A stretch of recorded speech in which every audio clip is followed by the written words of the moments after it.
이 에스겔 29장 말씀은 애굽을 향하여서 하나님이 어떻게 그들을 심판하실 것인가를 기록한 장입니다. 애굽을 어떻게 하나님이 진멸하느냐, 그 말씀이 19절에 말씀하고 있습니다. 바벨론 느부갓네살 왕을 보내어서 그들을 진멸하게 하십니다. 그런데 바벨론 느부갓네살 왕이 애굽에 와서 그들을 진멸하는 것과 20절을 보면 그들의 수고가 나를 위함이다. 바벨론 왕 느부갓네살 왕이 행한 그 모든 일들이 여호와 하나님을 위한 것이고 그 대가로 애굽 땅을 그들에게 주었다라고 말합니다. 첫째는 이 애굽의 패망이 어디서부터 이루어졌는가? 그것은 바로 3절에 말씀하고 있습니다.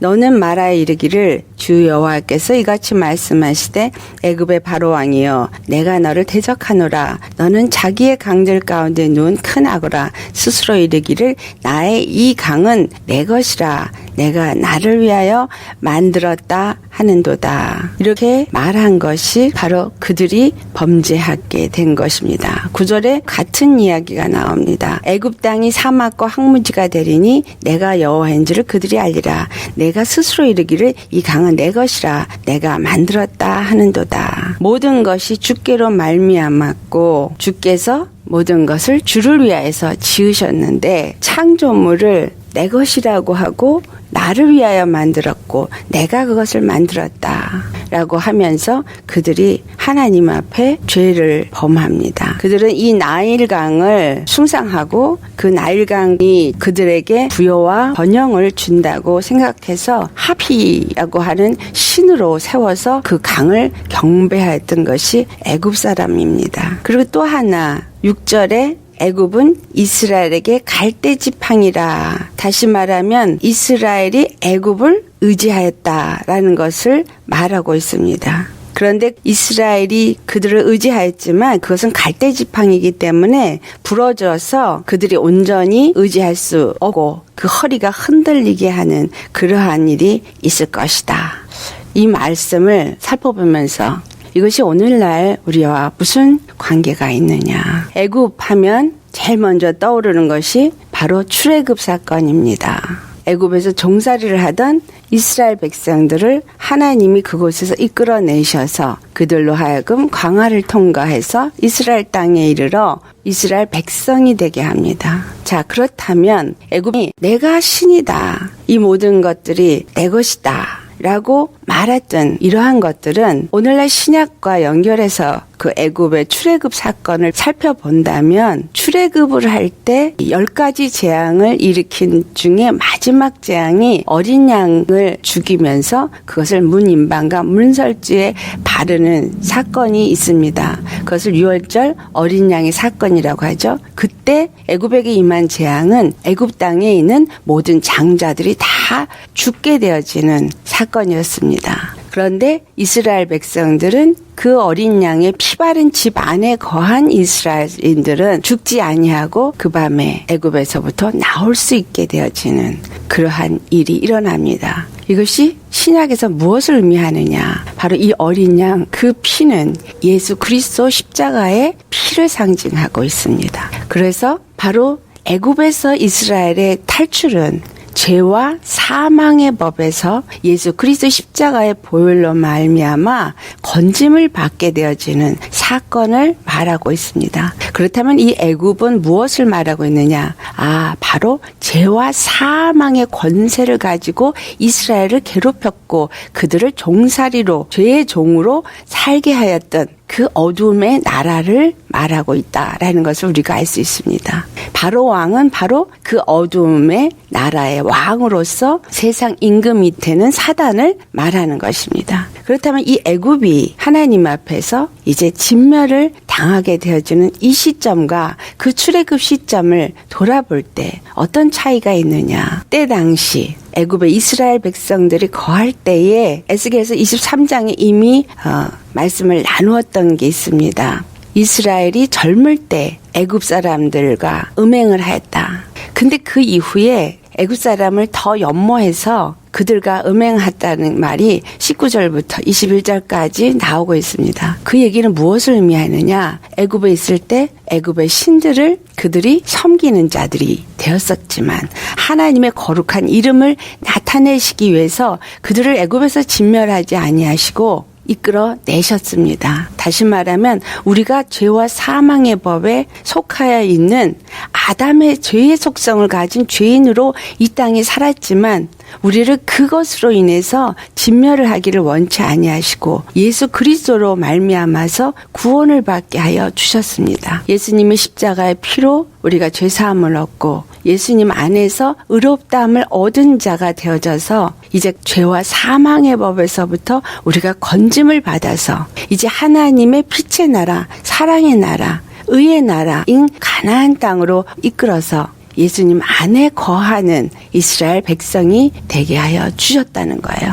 그런데 우리 안에 여전히 그 애굽의 죄의 속성을 가진 그 애굽의 때, 죄인의 때에 있었던 것들을 사모하고 거기서부터 그것을 끊어내고 돌이키지 못하고 애굽을 그리워하는 죄를 이스라엘이 변화했던 것처럼 오늘날 우리가 예수님을 믿으면서 이 이스라엘이 애굽을 의지하는 것이 갈대지팡이다라고 말했습니다. 다시 말하면 우리 안에 아직도 육체를 의뢰하고 육체를 신뢰하고 육체를 따라서 살려고 하는 그러한 속성이 우리 가운데 아직 남아서 역사하고 있다라는 것입니다. 그래서 하나님께서 어떻게 하시기를 원하셨는가? 16절에 하는 말씀, 이스라엘 족속이 다시는 애굽을 바라보지 않게 하신다라는 거예요. 애굽의 진멸은 하나님이 여호와이신 것을 나타내시며 그의 백성 이스라엘이 다시는 애굽을 바라보지 않고 오직 여호와 하나님만을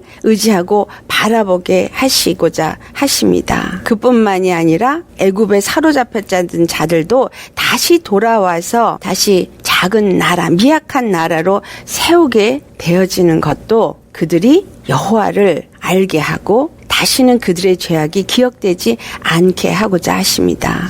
이것은 예수님이 마지막 때에 모든 심판의 그날, 여호와의 날, 심판의 날을 이루고 난 이후에 우리 모두가 믿는 자들이 예수님 안에서 천국에 이르게 될 때 더 이상 죄는 기억되지 아니하고 영원한 하늘나라에서 하나님의 영광 가운데서 이스라엘 나라가 세워질 것을 말하고 있는 것입니다. 호세아서 9장 3절을 보면 이스라엘 사람들이지만 그 애굽을 그리워하는 자들은 여호와의 땅에 거주하지 못하게 된다라고 말합니다. 그래서 에브라임은 애굽으로 다시 가고 아수르에서 더러운 것을 먹을 것이다 이렇게 말하고 있어요. 애굽으로 다시 간다라는 얘기는 무슨 말이에요?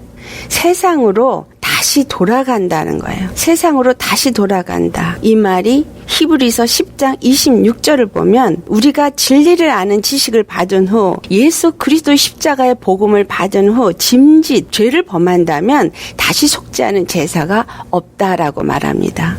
예수 그리스도 안에서 믿음으로 죄사함을 받고 의롭다함을 얻고 하나님의 백성이 된 자가 되었으면 이제는 새 사람이 되어져서 하나님의 생명 안에서 사는 자가 되어야 되는데 그 진리를 아는 지식을 벗어버리고 짐짓 죄를 범한 자들, 그것이 호세아서에 예언한 것과 같이 그들이 이스라엘 땅에 머무르지 않고 애굽으로 다시 갔다. 그리고 아수르의 더러운 것을 먹는다라고 말한 것입니다. 이것은 마지막 때에 사단이 애굽을 사모하는 아직도 죄의 속성, 죄와 사망의 법에 있었던 그 죄인의 육체의 속성을 그리워하는 자들을 미혹하여서 그들로 하여금 애굽을 의지하게 하고 결국은 육체를 따라 멸망하게 되어지도록 미혹한다라는 사실입니다. 로마서 8장 4절을 보면 육신을 따르지 않고 그 영을 따라 행하는 우리에게 율법의 요구를 이루어지게 하셨다라는 말씀이 있습니다. 예수님이 십자가에서 죽으시고 부활하신 것은 육체를 따르지 아니하고 하나님의 영을 따라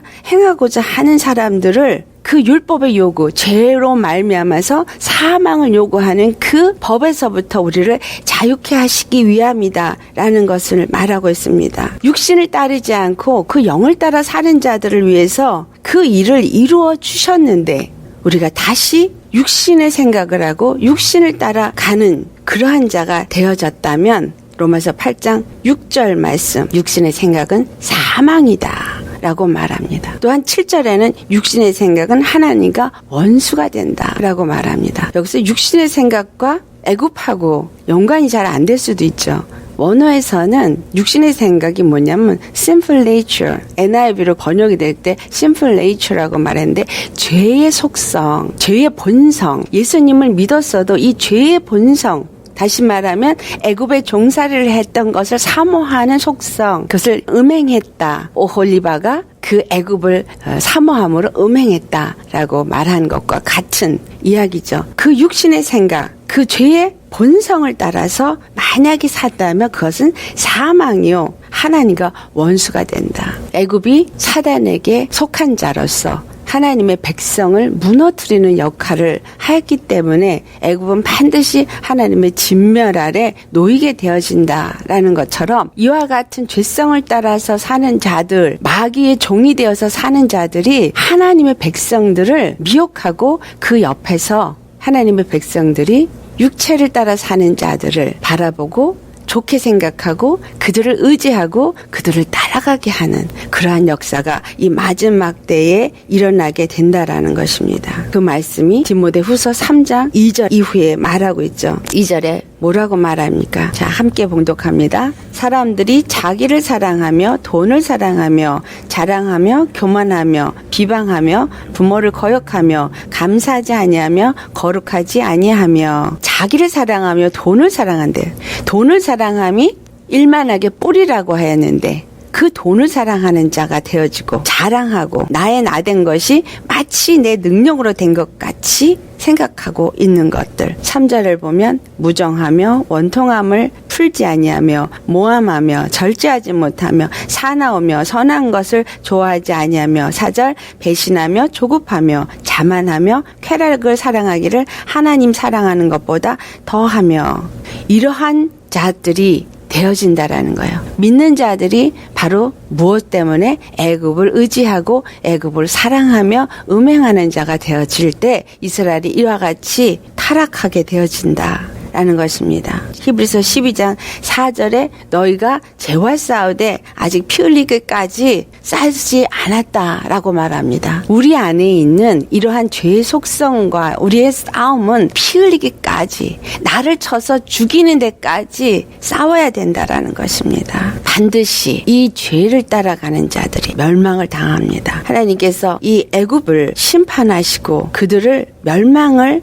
시키는 정도가 아니라 그들을 의지하고 그들을 따라가는 자들도 또한 그들과 함께 멸망하게 될 것이다 라는 것을 오늘 이 에스겔 29장에 말하고 있습니다. 정말 하나님을 믿는 자로서 어떤 믿음을 가져야 되는가를 말씀하는 것입니다. 죄와 사망의 법에 매여 있던 그 애굽의 삶을 더 이상 우리는 의지해서도 안 되고 더 이상 바라봐서도 안 되고 그리워해서도 안 되는 것입니다. 그런데 나는 예수님 믿는데요. 난 더 이상 죄와 사망의 법에 나는 놓이지 않는데요. 라고 말할 수 있겠죠. 하지만 내가 정말 하나님의 생명의 성령의 법 아래 믿는 믿음 안에 사는 자가 아니라면 나는 여전히 내 죄의 속성을 따라서 조금이라도 사모하고 조금이라도 의지하는 것이 있다면 바로 이 애굽을 의지하고 애굽을 바라보는 그 범죄한 이스라엘과 같다라는 사실입니다. 이 애굽은 갈대 지팡이라 그랬어요. 이 말씀이 이사야서 36장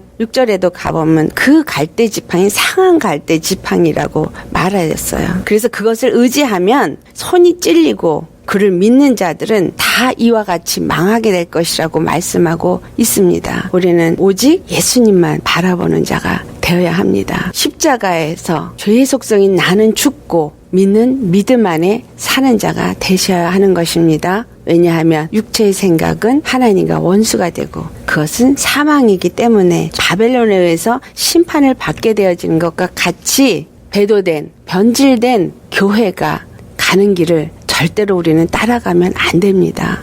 그래서 우리의 가는 길은 좁은 길이에요. 넓은 길이 아닙니다. 많은 사람들이 그렇게 믿으니까 다 그렇게 말하고 있으니까 하고 그것을 따라가면 반드시 바벨론에 의해서 애굽이 멸망한 것과 같이 멸망을 당하게 되어져 있습니다. 이 좁은 길, 십자가의 길, 오직 믿는 믿음의 길, 예수님만이 전부가 되어지는 길을 가야 한다라는 것을 오늘 이 에스겔서 29장에 말씀하고 있는 것입니다. 맨 마지막 21절 말씀. 그날에 나는 이스라엘 족속에게 한 뿔이 돋아나게 하고 나는 또 내가 그들 가운데서 입을 열게 하리니 내가 여호와인 줄을 그들이 알리라. 그날에 이스라엘 족속에서 한 뿔이 돋아난다. 예수님이 이 땅에 온 그날에 하나님의 한 능력, 생명의 능력이 되시는 예수님이 나타나셔서 그들 입술이 주는 그리스도시요 하나님의 아들이십니다. 오직 예수 그리스도만이 우리의 여호와 하나님, 바로 우리의 구원이십니다 라고 말하게 하신다라는 것입니다. 예수님이 오셨을 때 그 능력으로 어둠과 빛을 나누셨고 참 복음과 거짓 복음을 나누셨고 율법과 복음을 나누셨습니다. 이제 예수님이 다시 오실 때 또한 그 능력의 한 뿔이 되시는 분이심을 이제 다시 드러내시고 우리 무한입이 입을 열어서 하나님을 찬양하게 하는 역사가 반드시 이 땅에 이루어질 것입니다. 그날을 기다리며 우리는 믿는 믿음의 삶을 사시기를, 정말 죄와 싸우되 피 흘리기까지 싸우는, 절대로 육체의 어떤 것들 때문에 쓰러지는 일이 없도록 믿음 안에 사시기를 예수님의 이름으로 축원합니다.